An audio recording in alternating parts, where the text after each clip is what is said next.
Hello, everybody.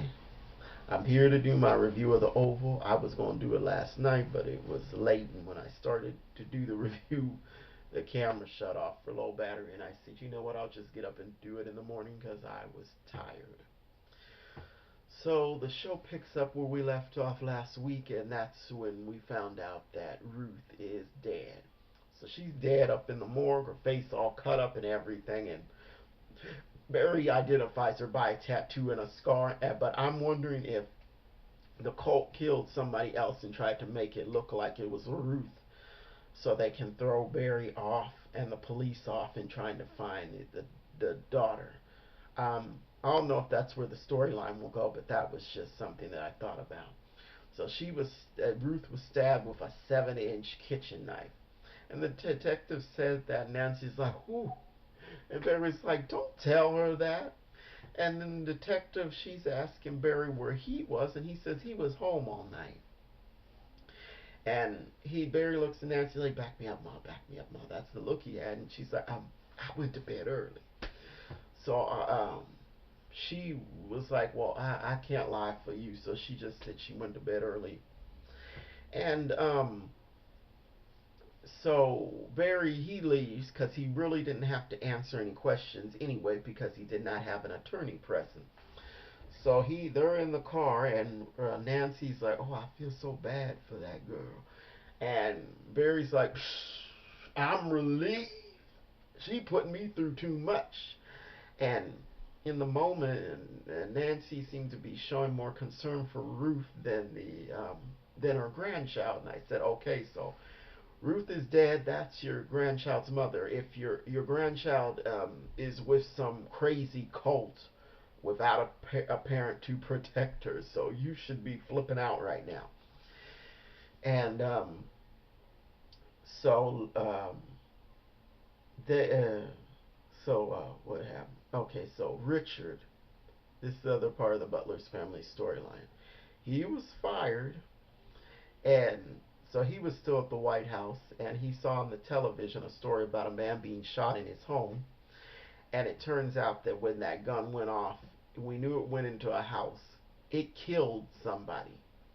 And this man that was killed, he's very respected in the community, and it's like there's going to be an uproar about it. So Richard and Barry are going to have that to contend with because they were fighting over that gun, and they're responsible for that mess right there. So it's kind of both of them are liable because they were both fighting over it.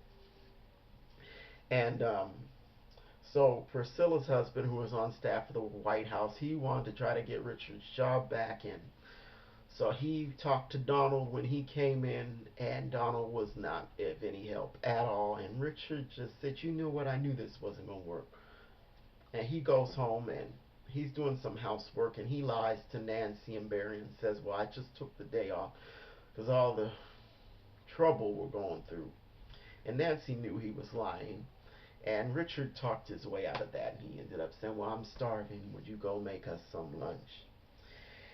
And Nancy's in the kitchen, and she sees that a knife is missing out of the block.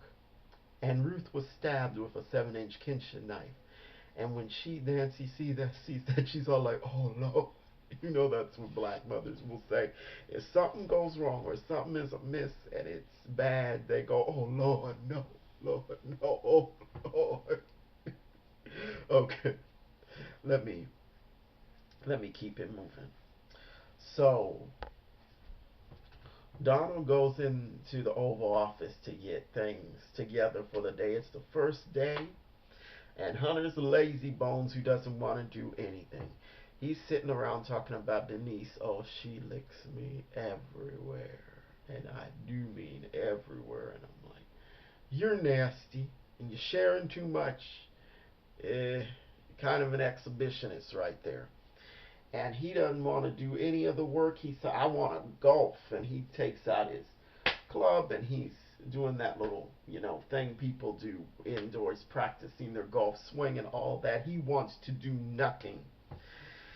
And so Donald mentions that Victoria's out shopping, and Hunter's like, "She hates shopping." And um, And Donald knows that Victoria was out shopping because she called Lily to go with her. And Hunter starts talking about, oh, well, how can I have Victoria's Secret Service detail reduced? And Donald's like, I don't, that's not a good idea, sir. I don't recommend that. The American people don't want to see the First Lady be assassinated. Hunter's like, oh, well, the feminists are always crying about equal rights. Let's give them a murder. Hunter's cray cray, and that's where the kids get it from, I think. And speaking of the kids, we get this scene with Gail talking to her boyfriend on the phone. And she's angry with him because she was on his social media page and I guess she saw a girl. And she wants to see him. She's telling him, come to the White House. And he's a gang member. He's not going to come to the White House. Nobody involved in illegal activity is going to want to come to the White House unless you're, of course, in the government and you're involved in illegal activity. Then you'll come to the White House because you might be able to cut a deal to get yourself out of legal trouble. But anyway, he doesn't want her calling him. He doesn't want her trying to come see him. He says, because you have the police with you now, which he meant Secret Service. And she's saying, oh, are you with her? Are you with her? I can hear her. And this guy was outside at the time, and there was nobody around talking where she could even mistake that for him being with somebody having a conversation. And, she's just flipping out and being doing doing just too much.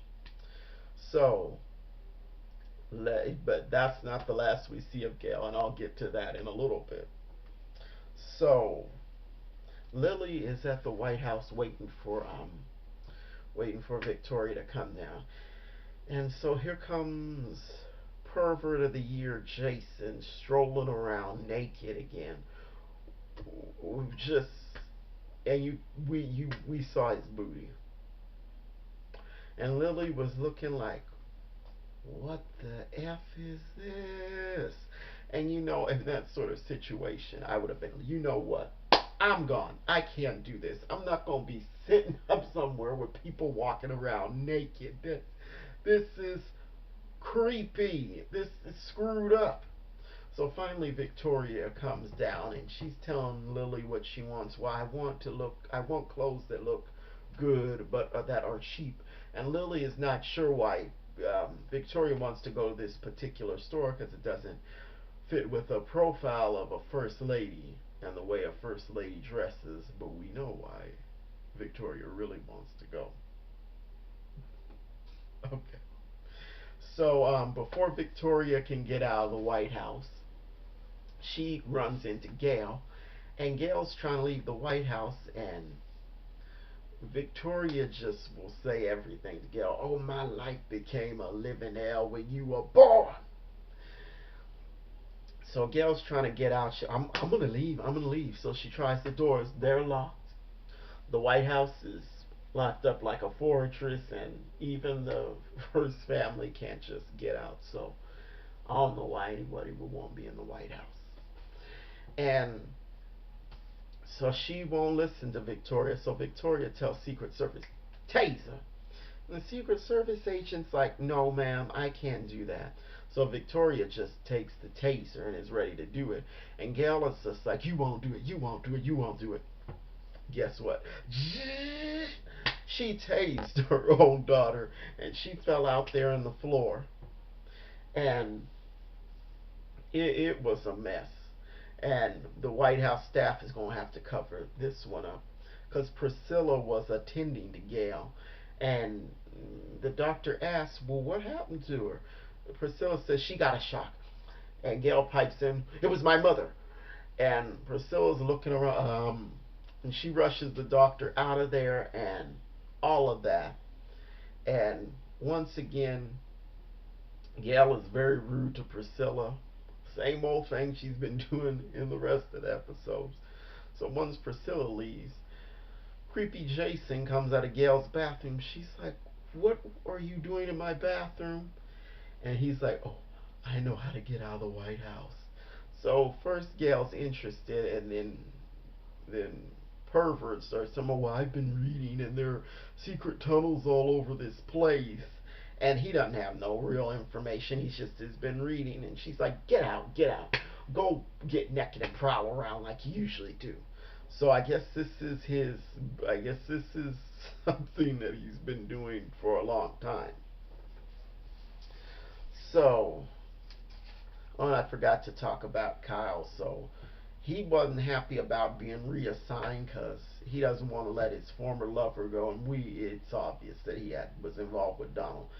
And Kyle had this guy in the house in his place, the guy that Lily hooked up with. He had him there, and I'm trying to figure out if they had something to do with each other.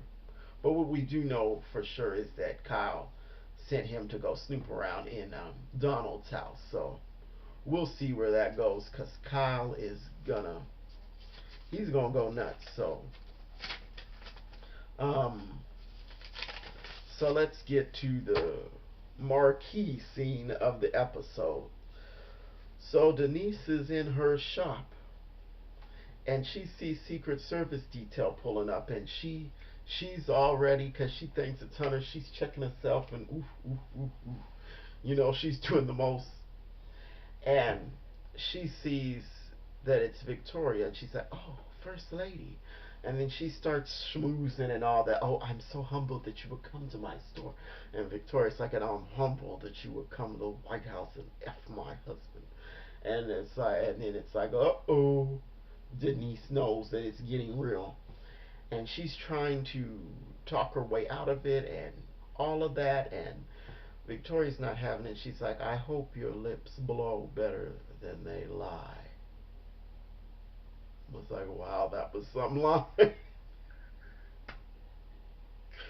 Okay, so Victoria picks up some random items. "Oh, I want to go to a dressing room to try these things on." So Denise shows her to a dressing room, and I like, at that point Denise should have just taken her chances and bolted out the front door. Like, no. She should have known she was getting a beat down.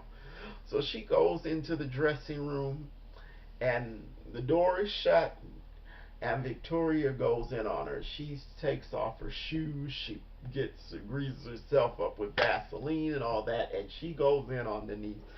And Denise was trying to hold her own, and she was fighting back, but Victoria got her, was just pummeling her head into the floor. Victoria beat her down so bad, and she's gonna have some bruises. She's gonna have a lot of bruises after that beatdown. And Lily was outside the door. "What's happening? What's going on?" And that was another instance where I would have been out there. Some fight going on, and I'm like, I'm out of here. Taxi! And so Victoria comes out of there. She still has her shoes off. She's carrying her shoes, and she's like walking real calm and all of that. Like, and on her way out of the store, she slaps this handbag on the floor. Like, "Oh, that's trash."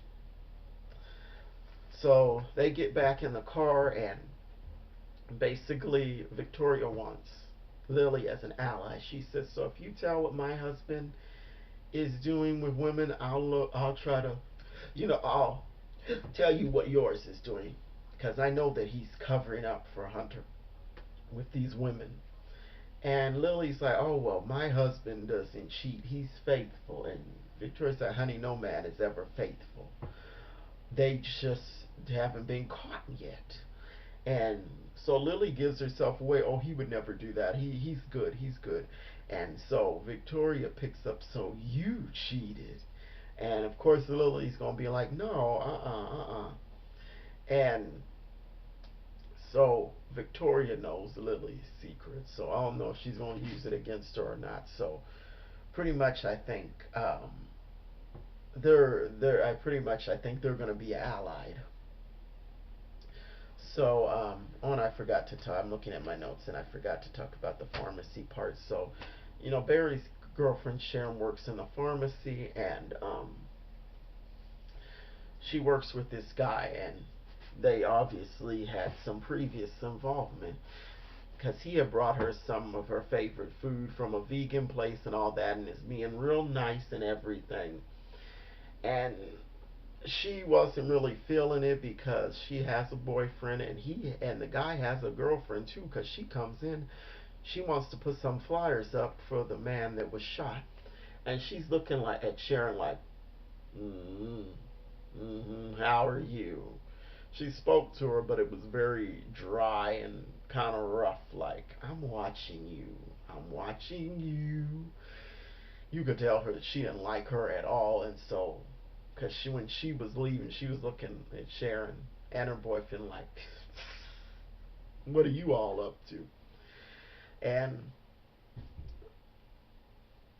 oh no, Barry's about to lose his girlfriend, I think. So,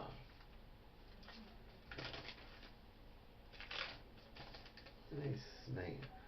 I always like to make sure I don't miss anything. Okay, so we get a scene with Priscilla and her husband, and Priscilla's talking about she feels bad for the kids, and I'm like, why? That's what I wrote in my notes. Why? And so here comes creepy Jason again. He comes down there and he's like, is this where the staff works? And Priscilla's like, yes, we can arrange a tour. Oh no, I like to explore on my own. And then he asks where the maids stay at. And Priscilla says they stay where the butlers do. And and Jason's like, oh, co-ed. And so Jason, the lurker, the pervert, all that, he goes on. And Priscilla, it turns out she lied about where the maid stay at, and she tells her husband, "You watch that son of a bitch. You watch him." So she's paying attention. That's a good thing because Jason really is obsessed with that one maid. Now let me just review my notes real quick to make sure that I did not miss anything. Okay, I think we're good. So that was the Oval. Um, like I said, the marquee scene of the episode was the fight, and because Victoria just beat Denise down, and I'm wondering what Denise is gonna say to Hunter about that. Will she leave him alone, or will she go cry? Oh, she beat me up, darling. And I'm like, you shouldn't be messing with somebody, a married man, because Victoria does not play around. She told her, I'm not going to have somebody like you mess this up. So that was the Oval. Tell me what you think. Leave a comment below if you choose to, and like and subscribe. And I will see you the next time. Deuces.